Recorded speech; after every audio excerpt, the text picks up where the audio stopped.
भारतीय chief of defence staff general Anil Chauhan का एतराफ़। सिंगापुर में जारी शंग्रीला डायलॉग में जनरल चौहान का ब्लूमबर्ग को इंटरव्यू। अमरीकी सहाफ़ी ने सवाल किया, तैयारा गिराया गया? जनरल अनिल चौहान ने जवाब दिया कि भारतीय तैयारा गिरने से ज़्यादा ये अहम है कि क्यों गिराया गया। हमने पाकिस्तान के साथ झड़पों में लड़ाकर तैयारे खो दिए।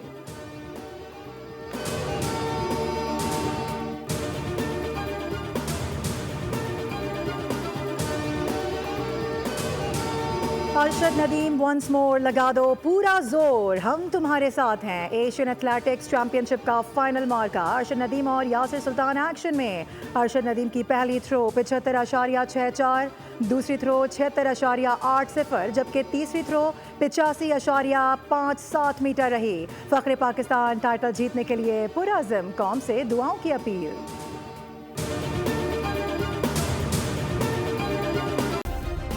सब्सक्राइब करें और बेल दबाएं ताकि कोई खबर रह न जाए।